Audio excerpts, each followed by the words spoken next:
الحمد لله نحمده ونستعينه ونستغفره ونستهديه ونؤمن به ونتوكل عليه ونعوذ بالله من شرور أنفسنا ومن سيئات أعمالنا من يهده الله فلا مضل له ومن يضلله فلا هادي له وأشهد أن لا إله إلا الله وحده لا شريك له وأشهد أن محمدا عبده ورسوله أرسله بالهدى ودين الحق ليظهره على الدين كله ولو كره المشركون اللهم صل على محمد وعلى آل محمد كما صليت على إبراهيم وعلى آل إبراهيم اللهم بارك على محمد وعلى آل محمد كما باركت على إبراهيم وعلى آل إبراهيم إنك حميد مجيد أما بعد فإن خير الحديث كتاب الله وخير الهدي هدي محمد صلى الله عليه وسلم وشر الأمور محدثاتها وكل محدثة بدعة وكل بدعة ضلالة وكل ضلالة في النار أيها الإخوان والأخوات أوصيكم وإياي أولا بنفسي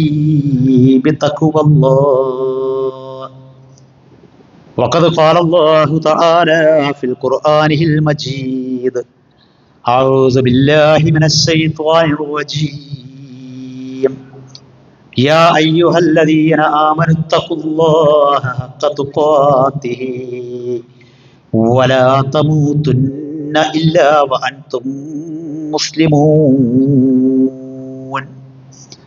وقال الله أيضا بسم الله الرحمن الرحيم يا أيها الذين آمنوا عليكم أنفسكم لا يضركم من ضل إذا اهتديتم إلى الله مرجعكم جميعا فينبئكم بما كنتم تعملون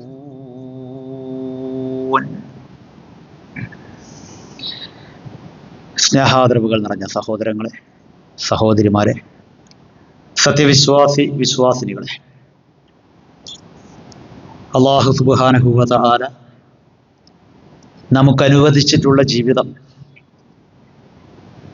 ഏറ്റവും ശരിയായ രൂപേണ അള്ളാഹുവിന് തഖ്വ ചെയ്തുകൊണ്ട് യഥാർത്ഥ മുത്തക്കികളായി ജീവിക്കുവാനും ജീവിതയാത്രയിൽ എപ്പോഴാണെന്നറിയാത്ത മരണം നമ്മളോടൊപ്പമുണ്ട് എന്നതായിരിക്കണം ഏറ്റവും വലിയ ഓർമ്മ. ഏതൊരു സന്ദർഭത്തിലാണോ നമ്മൾ ആ മരണത്തിന് കീഴൊതുങ്ങിയിട്ട് അള്ളാഹുവിൻ്റെ അരികിലേക്ക് തിരിച്ചു പോകുന്നത്, അതൊരു യഥാർത്ഥ മുസൽമാന്റെ മരണമാക്കി തീർക്കുവാനുള്ള പരിശ്രമമായിരിക്കണം നമ്മുടെ ജീവിതത്തിൻ്റെ എല്ലാ മേഖലകളും എന്ന് ആദ്യമായി സ്വന്തത്തോടും തുടർന്ന് നിങ്ങൾ ഓരോരുത്തരോടും ശക്തിയായ ഭാഷയിൽ വസിയ്യത്ത് ചെയ്യുകയാണ്, ഉപദേശിക്കുകയാണ്. നമുക്കറിയാം, നമ്മുടെ നാട്ടിൽ പല വിധേനയുള്ള ദിനാചരണങ്ങൾ നിർവഹിക്കപ്പെടാറുണ്ട്. കലാലയങ്ങളുമായി ബന്ധപ്പെട്ട്, ഹെൽത്ത് സെൻ്ററുകളുമായി ബന്ധപ്പെട്ട്, കൃഷിഭവനുകളുമായി ബന്ധപ്പെട്ട്, അങ്ങനെ പൊതുജനങ്ങൾ ഇടപെടുന്ന അവരുടെ ആവശ്യങ്ങളുമായി ബന്ധപ്പെട്ടുകൊണ്ട് മേഖലകളിലൊക്കെ ബോധവൽക്കരണത്തിനു വേണ്ടി പല ദിനാചരണങ്ങളും ആചരിച്ചു വരുന്നുണ്ട്. ഇന്ന് ജൂൺ 5 ലോക പരിസ്ഥിതി ദിനമായി. ലോകത്തിൻ്റെ പരിസ്ഥിതി സംരക്ഷിക്കപ്പെടേണ്ടതാണ്, അത് ബാലൻസ് ചെയ്യപ്പെടേണ്ടതാണ്. അതിനു വേണ്ട ശ്രദ്ധയും അത്തരമൊരു കീഴ്വഴക്കവുമൊക്കെ മനുഷ്യ ഭാഗത്തു നിന്നുണ്ടാകേണ്ടതാണ് എന്ന ബോധവൽക്കരണത്തിനു വേണ്ടിയാണ് ലോകമൊട്ടുക്കും വേൾഡ് പരിസ്ഥിതി ദിനമായി ജൂൺ 5 ആചരിച്ചു വരുന്നത്. നമ്മുടെ കലാലയങ്ങളിലൊക്കെ സമുചിതമായി വളർന്നു വരുന്ന തലമുറകളിലേക്ക് ഈ ബോധം അവരിൽ അങ്കുരിപ്പിക്കുന്നതിന് വേണ്ടിയും നിലനിർത്തുന്നതിന് വേണ്ടിയും ആ ഒരു ചിന്ത വളർത്തുന്നതിന് വേണ്ടിയും ഒക്കെയുള്ള പ്രവർത്തനങ്ങൾ വിവിധങ്ങളായി നിർവഹിക്കപ്പെടുന്നുണ്ട്. സത്യത്തിൽ ഒരു വിശ്വാസിയെ സംബന്ധിച്ചിടത്തോളം, ആണാകട്ടെ പെണ്ണാകട്ടെ, നമ്മെ സംബന്ധിച്ചിടത്തോളം ഇപ്പറയപ്പെടുന്ന എല്ലാറ്റിനോടും വളരെ കൃത്യമായി ഒരു നിലപാട് സ്വീകരിക്കാൻ ബാധ്യത ഏൽപ്പിക്കപ്പെട്ടവരാണ്. അതിൽ ആർക്കും അഭിപ്രായ വ്യത്യാസം ഉണ്ടാകുമെന്ന് എനിക്ക് തോന്നുന്നില്ല. പരിസ്ഥിതിയുടെ വിഷയത്തിലാണെങ്കിലും, ജലത്തിന്റെ കാര്യത്തിലാണെങ്കിലും, അതല്ലെങ്കിൽ ലോകാരോഗ്യം എന്ന് പറയുന്ന ആരോഗ്യം സംരക്ഷിക്കുന്നതിന്റെ കാര്യത്തിലായാലും, വായനാ ദിനം, ഇനി ഒരു 10-12 ദിവസം കഴിഞ്ഞാൽ ജൂൺ 19 കേരളത്തിലെ വായനാ ദിനമാണ്.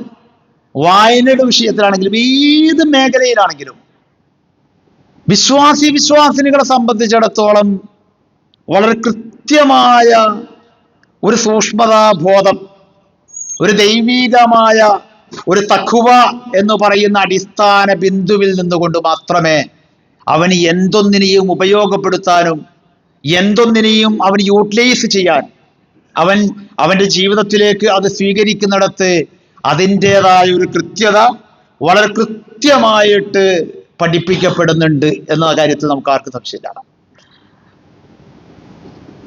പക്ഷെ നമ്മൾ വെറുതെ ഒന്ന് ആലോചിച്ച് നോക്കുക, ചില മേഖലകളെങ്കിലും വിശ്വാസികളാണ് അവിശ്വാസികളെക്കാൾ കഷ്ടം. പരിസ്ഥിതി വിഷയത്തിലൊക്കെ ഒരു പക്ഷേ അവിശ്വാസികളായിട്ടുള്ള ആളുകൾ ശ്രദ്ധിക്കുന്ന, അവരുടെ ജീവിതത്തിൽ അവർ കാണുന്ന ഒരു ലാളിത്യം, അവർ സ്വീകരിക്കുന്ന ഒരു എളിമത്വം, ഇത് പലപ്പോഴും ഇല്ലാതെ പോകുന്നത് വിശ്വാസികൾ എന്ന് പറയുന്നവരുടെ കൂട്ടത്തിലാണ്. വിശ്വാസികളുടെ ആവശ്യങ്ങൾ നിർവഹിക്കപ്പെടുന്ന ആഘോഷങ്ങളിൽ, വിവാഹങ്ങളിൽ, അതുപോലെ തന്നെ മറ്റു ഫംഗ്ഷനുകളിൽ, ഇവിടെയൊക്കെ പലപ്പോഴും ഇത് ഏറ്റവും കൂടുതൽ മറന്നു പോകുന്നത് നമ്മളാണ്. അങ്ങനെ മറന്ന് പോകേണ്ടവരല്ലല്ലോ നമ്മൾ, മറിച്ച് ഇതിന്റെ ഏറ്റവും മുന്നിൽ നടക്കേണ്ടവരാണ് നമ്മൾ. അതിന് ഏറ്റവും കൂടുതൽ ഹുവല്ലദീ ഖലഖലക്കും മാ ഫിൽ അർളി ജമീഅൻ എന്ന് ഖുർആൻ പറഞ്ഞിട്ടുണ്ടെങ്കിൽ, നിങ്ങൾക്ക് വേണ്ടിയാണ് ഈ ഭൂമിയിലുള്ളത് മുഴുവൻ പടച്ചത്, മുഴുവൻ സൃഷ്ടിച്ചത്, ഈ ഭൂമിയുടെ പ്രതിനിധിയാകുന്നത് നിങ്ങൾക്ക് വേണ്ടിയാണ് എന്ന് വിശുദ്ധ ഖുർആൻ പറഞ്ഞിട്ടുണ്ടെങ്കിൽ, അതിനെ ബാലൻസിംഗ് ആയി നിലനിർത്തേണ്ട ബാധ്യതയും അത് ഏറ്റവും ശരിയായ രൂപേണ കൈകാര്യം ചെയ്യേണ്ട ഉത്തരവാദിത്വവും ആ മനുഷ്യനെ നേരിടുള്ളൂ. മറ്റ് ചരാചരങ്ങളെക്കാൾ കൂടുതൽ, മറ്റ് ജീവജാലങ്ങളെക്കാൾ കൂടുതൽ അവയ്ക്ക് അവയുടേതായ പ്രകൃതിക്കനുസരിച്ച് പോകാൻ കഴിയൂ. അങ്ങനെ അവ പോകൂ. പിന്നെ തെരഞ്ഞെടുക്കാൻ സ്വാതന്ത്ര്യമുള്ളത് മനുഷ്യനാണ്. അവന്റെ തെരഞ്ഞെടുപ്പിൽ അവൻ ഈ ദൈവികമായ ഓർമ്മ, തഖ്വ എന്ന് നമ്മൾ പറയുന്ന ആ ഒരു മേഖല നമ്മൾ മറന്നു പോകുമ്പോൾ, നമസ്കരിക്കുന്ന നമസ്കാരക്കാരനിൽ ജലം അനാവശ്യമായി ചിലവഴിക്കുന്ന ശീലം മാറാതെ പോകാൻ പാടില്ല. എല്ലാവരെയും വിളിച്ച് ഒരു വലീമ നടത്തണം എന്ന് ഇസ്ലാം ഏൽപ്പിക്കുന്ന ഒരു വിവാഹത്തിന്റെ സന്തോഷം നമ്മൾ പങ്കുവെക്കുന്നിടത്ത് ഈ എൻവയോൺമെന്റ് എന്ന് നമ്മൾ പറയുന്ന ഈ പരിസ്ഥിതിക്ക് വലിയ ആഘാതം സംഭവിക്കുന്ന, വലിയ വിപത്ത് ഉണ്ടാക്കുന്ന, വിനാശകരമായിട്ടുള്ള ഒരു ധൂർത്തിലേക്ക് ഒരിക്കലും നമുക്ക് പോകാൻ കഴിയില്ല. ഇത് നമ്മൾ എല്ലാ രംഗത്തും ഒന്ന് പരസ്പരം ക്ലബ് ചെയ്ത് നോക്കൂ. എന്തുകൊണ്ടാണ് മനുഷ്യൻ ഇങ്ങനെ പോകുന്നത്? വിശുദ്ധ ഖുർആൻ നമ്മളോട് പറയുന്നുണ്ട്, ഫഇല്ലം യസ്തജീബു ലക്, പ്രവാചകരെ അങ്ങ് അവരെ ക്ഷണിക്കുന്നതിന് അവർ താങ്കൾക്ക് ഉത്തരം നൽകുന്നില്ല കേട്ടോ.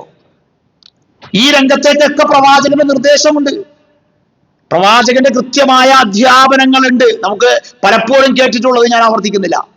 ജലം എങ്ങനെ ഉപയോഗിക്കണം, ധൂർത്ത് എങ്ങനെയാണ് ഇസ്ലാം നോക്കിക്കാണുന്നത്, പിശുക്കിനെ എങ്ങനെയാണ് ഇസ്ലാം ഗൗരവത്തോടു കൂടി കണ്ടത്, അങ്ങനെ തുടങ്ങിയിട്ടുള്ള എല്ലാ മേഖലകളിലേക്കും ഇസ്ലാമിന്റെ വെളിച്ചം, പ്രവാചകന്റെ നിർദ്ദേശങ്ങൾ. ഒരു മരം ഒരാൾ നടുമ്പോൾ ആ മരം അവന്റെ മരണാനന്തരവും എങ്ങനെയാണ് സ്വതക്കത്തുൽ ജാരിയായിട്ട് അവനിലേക്ക് പ്രതിഫലം എത്തപ്പെടുന്നത് എന്ന് പഠിപ്പിച്ച ഒരു ദീനിന്റെ വക്താക്കളാണ് നമ്മൾ. എന്നിട്ട് ഖുർആൻ പറയുന്നു ഫഇല്ലം യസ്തജീബു ലക്, പക്ഷേ അവർ താങ്കൾക്ക് ഉത്തരം നൽകുന്നില്ല. ഉത്തരം നൽകാതെ അവർ അങ്ങനെ പോകുന്നതിന്റെ കാരണം എന്താണ്? ഫഅലം അന്നമാ യത്തബിഊന അഹ്വാഹും, അവരുടെ ദേഹേച്ഛകളെ പിന്തുടരണം എന്നതാണ് അവരുടെ ആഗ്രഹം. ഞങ്ങൾക്ക് ഞങ്ങളുടേതായ ഒരു ദീനുണ്ട്, അത് നമസ്കാരത്തിൽ ഒതുങ്ങുന്നതാണ് ചിലർക്ക്. മറ്റു ചിലർക്ക് നമസ്കാരവും സക്കാത്തും ഉണ്ടായിരിക്കാം, വേറെ ചിലർക്ക് നമസ്കാരവും നോമ്പുണ്ടായിരിക്കാം, മറ്റു ചിലർക്ക് തീർത്ഥാടന യാത്രയാകുന്ന ഹജ്ജും ഉംറയും ഉണ്ടായിരിക്കാം. പ്രവാചകനോട് പറയുന്നു ഫഅലം, എന്തുകൊണ്ട് അവർ താങ്കൾക്ക് ഉത്തരം നൽകുന്നില്ല? കൃത്യമായ ഒരു ജീവിതത്തിന്റെ എ ടു ഇസഡ് അല്ലാഹു സുബ്ഹാനഹു വ തആല നമുക്ക് നിർദ്ദേശങ്ങൾ നൽകുകയും അതിന്റെ നിയമം കൃത്യമായി മാതൃകാപരമായി പഠിപ്പിക്കപ്പെടുന്ന ഒരു ദൂതനെ അവർക്ക് സാക്ഷിയായി നൽകിയിട്ടും അവരിലൂടെ ജീവിച്ചു പോയിട്ടും എന്തുകൊണ്ട് അവർ ഉത്തരം നൽകുന്നില്ല എന്നതിന് ഖുർആൻ പറയുന്ന മറുപടി അന്നമാ യത്തബിഊന അഹ്വാഅഹും, അവരുടെ ദേഹേച്ഛകളെയാണ് അവർ പിന്തുടരുന്നത്. എന്നിട്ട് ഖുർആൻ പറഞ്ഞു വമൻ അളല്ലു മിമ്മൻ ഇത്തബഅ അഹ്വാഅഹും, ദേഹേച്ഛകളെ പിന്തുടരുന്നവർ ഏറ്റവും പിഴച്ചുപോയവരാണ്, ഏറ്റവും പിഴവിൽ അകപ്പെട്ടവരാണ്. അവരുടെ പല മേഖലകളും പിഴവിലായിരിക്കും. ഞാനത് വിശദീകരിക്കുന്നില്ല പ്രിയപ്പെട്ടവരെ, നിങ്ങൾക്ക് ചേർത്ത് വെച്ച് വായിക്കാം. എന്നിൽ എന്തുണ്ട് എന്ന് എനിക്ക് ഒന്ന് ആലോചിക്കാം. എന്റെ ദീൻ എന്ന് ഞാൻ പറയുന്ന, എന്റെ ഇസ്ലാം എന്ന് ഞാൻ പറയുന്ന, എന്റെ ഐഡന്റിറ്റി ആയിട്ട് ഞാൻ കൊണ്ടു നടക്കുന്നു എന്ന് പറയുന്ന ഇസ്ലാമിലെ ഏതേത് മേഖലകൾ അവഗണിച്ചുകൊണ്ടാണ്, ഏതേത് മേഖലകൾ എനിക്ക് ബാധകമല്ല, ഞാൻ എൻ്റെ റസൂലുള്ളാഹിക്ക് ഉത്തരം നൽകില്ല എന്ന് പ്രഖ്യാപിച്ചുകൊണ്ടാണ് നമ്മൾ ജീവിച്ചു കൊണ്ടിരിക്കുന്നത് എന്നതിനെ അവരവർക്ക് അവരവരിലേക്കൊന്ന് വന്നിട്ട് വിലയിരുത്തി നോക്കാം. എന്തായാലും ഹിസാബുണ്ട്, വിചാരണയുണ്ട്. കാരണം ഇതെല്ലാം സമ്മിശ്രമായി സമ്മേളിച്ചതാണ് ഇസ്ലാം എന്ന് പറയുന്നത്. നമുക്ക് താല്പര്യമുള്ളതും നമുക്ക് ഇഷ്ടമുള്ളതും നമുക്ക് കൊണ്ടു നടക്കാൻ എളുപ്പമുള്ളതും നമ്മൾ നൂറ്റാണ്ടുകളായിട്ട് ആചരിച്ചു വരുന്നതും അതല്ല, മറിച്ച് ഈ പ്രമാണം നമ്മളെ പഠിപ്പിക്കുന്നത് എന്താണോ ആ പ്രമാണം നമ്മളോട് പറയുന്നതിനെ പിന്തുടരുക എന്നതാണ് ഒരു വിശ്വാസി നിർവഹിക്കേണ്ട ബാധ്യത. അത് നിർവഹിക്കാതിരിക്കുന്നതിന്റെ കാരണം എന്താ?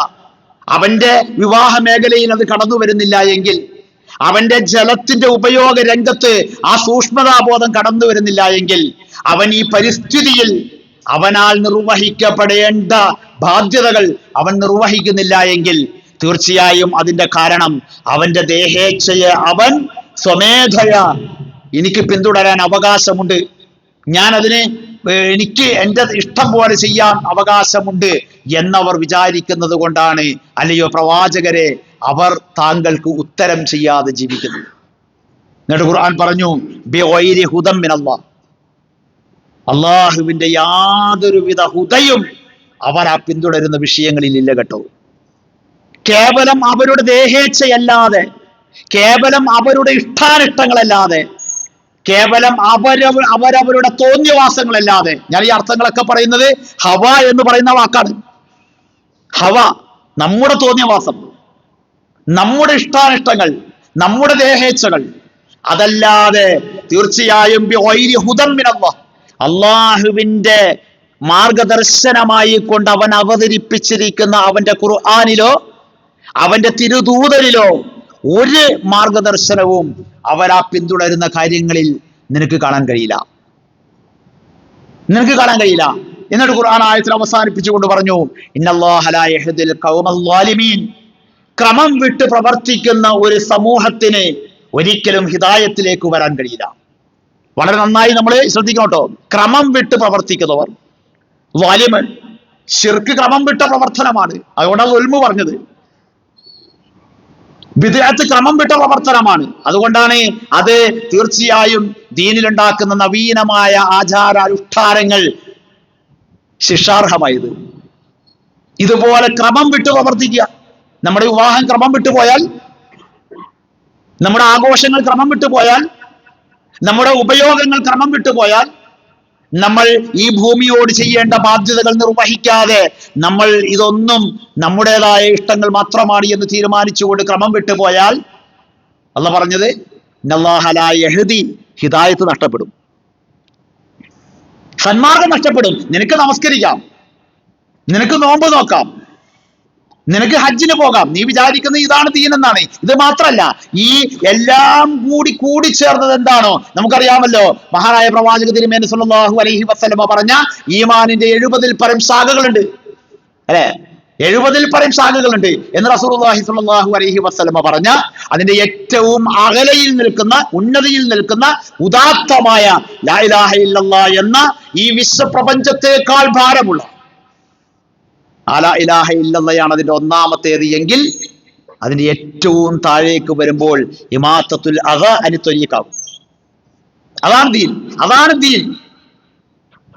ഈ നീ നടന്നു പോകുന്ന വഴിയിൽ നീ കാണുന്ന ഒരു ഉപദ്രവത്തെ നീ നീക്കം ചെയ്യുക എന്ന് പറയുന്നത്, നീ അതിനെ തീർച്ചയായും സുഗമമായി സഞ്ചരിക്കാവുന്ന ഒരു പാതയൊരുക്കുക എന്ന് പറയുന്നത് ആ ഈമാനിന്റെ 70-ാമത്തെ ശാഖയിലേക്ക് റസൂൽ സല്ലല്ലാഹു അലൈഹി വസല്ലമ ചേർത്തു വെക്കുന്നത് അതാണ്.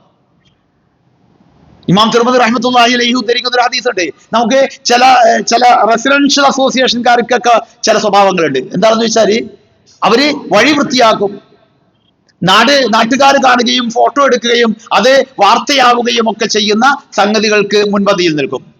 അവനവന്റെ ഉമ്മറം, അവനവന്റെ മുറ്റം, അവനവന്റെ വീട്, അവനവൻ താമസിക്കുന്ന ഇടം അത് വളരെ വൃത്തിഹീനമായിരിക്കും. ഒരു വിശ്വാസിക്ക് അങ്ങനെ കൊണ്ടു നടക്കാൻ പറ്റും? ഇതില് മൗലവിമാരുണ്ടാകൂട്ട, മൗലവിമാരുടെ മുറിയിലേക്കൊക്കെ ചിലപ്പോൾ കയറാൻ പറ്റൂല. അല്ലെങ്കിൽ ഇതില് എന്താ പറയുക, ഉമറാക്കൾ ഉണ്ടാകും. അവരെ ഓഫീസ് എന്നൊക്കെ പറയുന്ന ഈ മഹല്ല് ഓഫീസ് എന്നൊക്കെ പറഞ്ഞിട്ട് ബോർഡ് വെച്ചിരിക്കുന്നതിന്റെ അകത്തേക്ക് നമുക്ക് ചിലപ്പോൾ എത്തി നോക്കാൻ പറ്റൂല. ഇതെങ്ങനെ സാധിക്കുന്നു?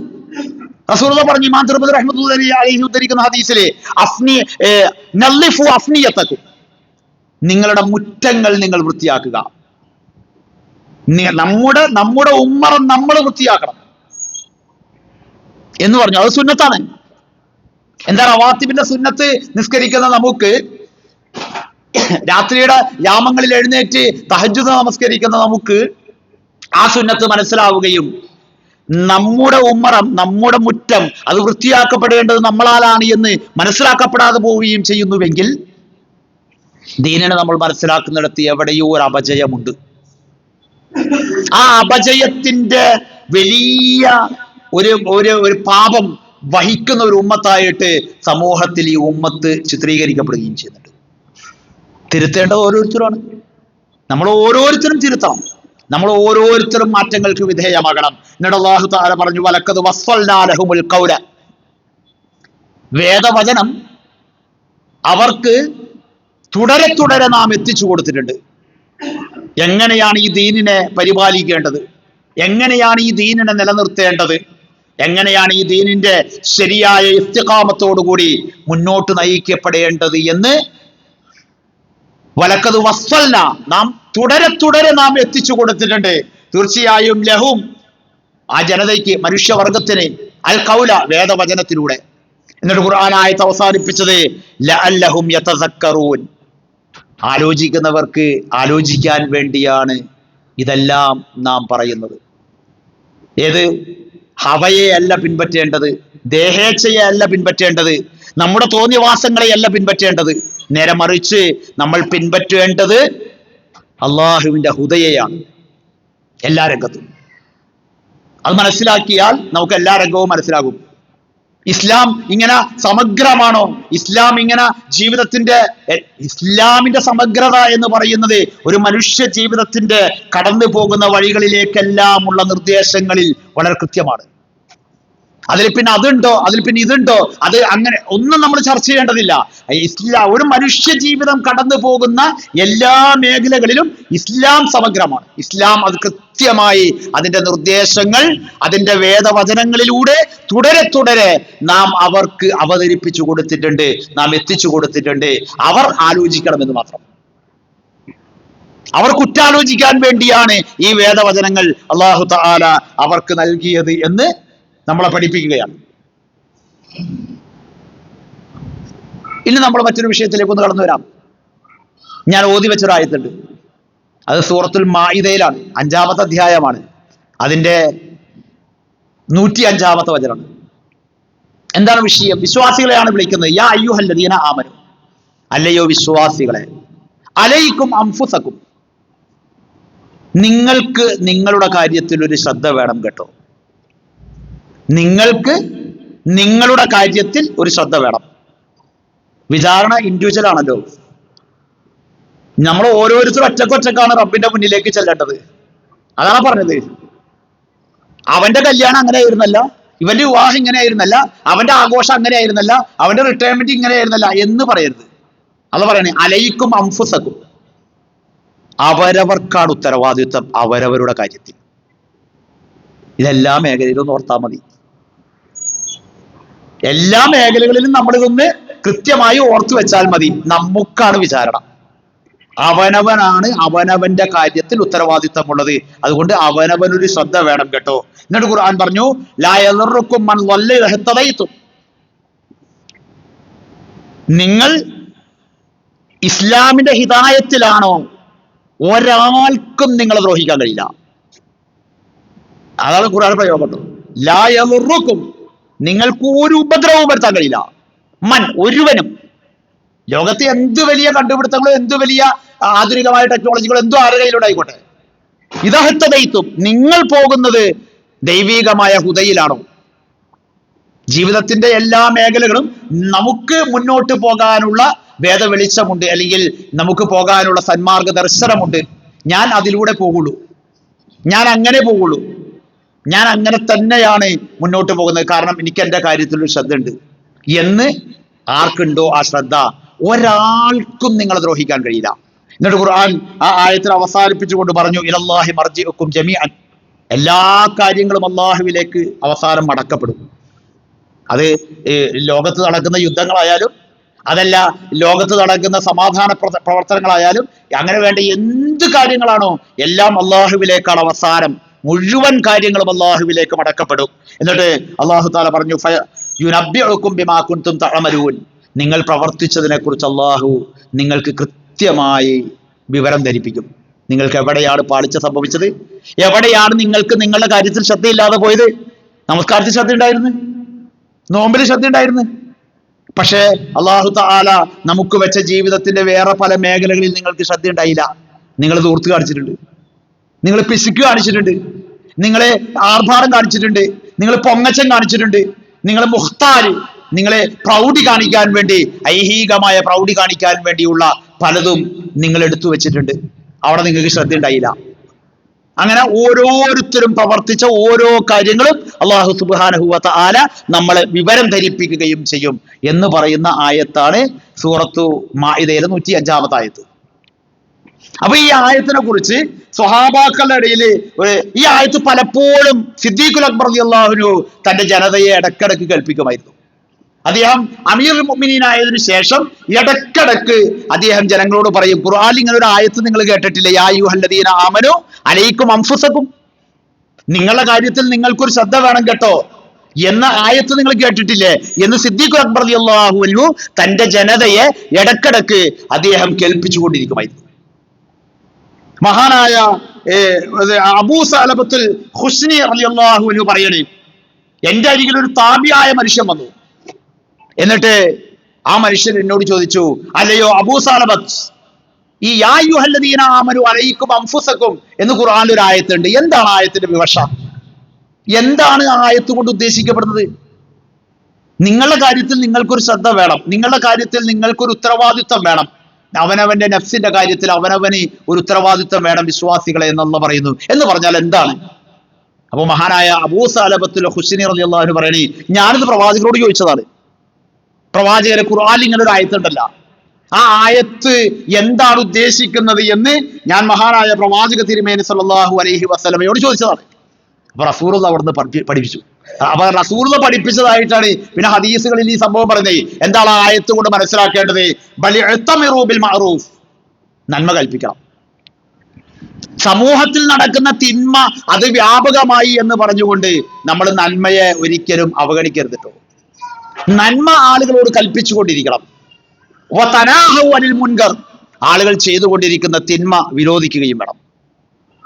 നിങ്ങളുടെ കാര്യത്തിൽ നിങ്ങൾക്ക് ശ്രദ്ധ ഉണ്ടാകണമെന്ന് പറഞ്ഞാൽ നിങ്ങൾ നന്മ ആളുകളോട് നന്മ നമ്മുടെ ജീവിതത്തിൽ നിലനിർത്തിക്കൊണ്ട് ഏതേത് മേഖലകളിലാണോ അത് നഷ്ടപ്പെട്ടുകൊണ്ടിരിക്കുന്നത്, ഏതേത് മേഖലകളിലാണോ അത് അപകടകരമാകുന്ന വിധത്തിൽ മൂല്യശോഷണം സംഭവിച്ചുകൊണ്ടിരിക്കുന്നത്, ദീൻ പോലും ആ ഭാഗത്തേക്ക് ഒരു നിർദ്ദേശവും പറഞ്ഞിട്ടില്ല എന്ന രൂപേണ ഏത് മേഖലകളിലേക്കാണോ തിന്മ വ്യാപിച്ചു കൊണ്ടിരിക്കുന്നത് ആ തിന്മ നിങ്ങൾ വിരോധിക്കണം. എന്നിട്ട് ആ രംഗത്തുള്ള നന്മകൾ നിങ്ങൾ തീർച്ചയായും കൽപ്പിക്കുകയും വേണം എന്ന് റസൂലുള്ളാഹി സ്വല്ലല്ലാഹു അലൈഹി വസല്ലമ പറഞ്ഞു. എന്നിട്ട് അവിടുന്ന് പറഞ്ഞു, ഹത്താ ഇദാ റഅയ്ത ശുഹൻ മുതാഅൻ, പിശുക്ക് അനുസരിക്കപ്പെടുന്ന ഒരു അവസ്ഥ കണ്ടാൽ, പിശുക്കിന് അംഗീകാരം കിട്ടുക. നിങ്ങൾ ആലോചിച്ചു നോക്ക്, ഒരു രോഗിയായ ഒരാളുടെ വിഷയത്തിൽ ഒരു പക്ഷേ നമ്മുടെ പിശുക്ക് വളരെ വലുതായിരിക്കും. പക്ഷെ അത് എന്നാൽ നേരെ ഓപ്പോസിറ്റ് നമ്മുടെ വീട്ടിൽ ഒരു ആഘോഷത്തിന് നമ്മൾ ചെലവഴിക്കുന്നത് വലിയ ദൂർത്തുമായിരിക്കും. അതാണ് പറഞ്ഞത്, പിശുക്കിന് അംഗീകാരം കിട്ടുക, പിശുക്ക് അനുസരിക്കപ്പെടുന്ന ഒരു അവസ്ഥയിലേക്ക് വന്നാൽ. രണ്ടാമത് റസൂൽ പറഞ്ഞു വഹവൻ മുത്തബൻ, ദേഹേച്ഛയെ പിന്തുടരുന്ന ഒരവസ്ഥ. എവിടെയും പ്രമാണങ്ങൾക്കല്ല, അത് ഞങ്ങൾ അങ്ങനെയാണ്. അല്ലെങ്കിൽ ഞങ്ങൾ പണ്ടേ ഞങ്ങളുടെ തറവാട്ടിലെ കല്യാണം എന്ന് പറഞ്ഞാൽ, പണ്ടേ ഞങ്ങളുടെ തറവാട്ടിലെ പെരുന്നാളുകൾ എന്ന് പറഞ്ഞാൽ, ഇതൊക്കെ ഇങ്ങനെ നമ്മളിങ്ങനെ പറയുന്ന, അങ്ങനെ ഹവ നമ്മളിങ്ങനെ പിന്തുടരുന്ന ഒരു അവസ്ഥയിലേക്ക് വന്നാൽ. മൂന്നാമത് റസൂൽ പറഞ്ഞു വദുന്യൻ മുഅ്സറ, ദുനിയാവിന് പ്രാമുഖ്യം കൽപ്പിക്കുന്ന ഒരു അവസ്ഥ വന്നാൽ. ആഖിറത്ത് എന്തോരം പറഞ്ഞാലും അത് അപ്രധാനമായി പോകുന്ന, അത് അപ്രസക്തമായി പോകുന്ന, അതിൻ്റെതായ ഒരു വില പോലും കൽപ്പിക്കാൻ കഴിയാത്ത വിധം ദുനിയാവിന് പ്രാമുഖ്യം നൽകുന്ന, ദുനിയാവ് തെരഞ്ഞെടുക്കപ്പെടുന്ന ഒരു അവസ്ഥ വന്നാൽ. നാലാമതായി റസൂലുള്ളാഹി പറഞ്ഞു ഏറ്റവും പ്രധാനപ്പെട്ട വിഷയം, അവനവന്റെ അഭിപ്രായം അവനവന് വലിയ സമ്മതിയുള്ളതായി തോന്നിയാൽ ഞാൻ മാറൂല, എന്നെ മാറ്റാൻ നോക്കട്ടെ. അതാണ് റസൂലുള്ളാഹി പറഞ്ഞത്, അവനവന്റെ അഭിപ്രായം. ഖുർആനും സുന്നത്തും നമ്മൾ കേട്ടാലും അല്ലെങ്കിൽ പ്രമാണം നമ്മൾ കേട്ടാലും എന്നെ മാറ്റാൻ നോക്കണ്ട.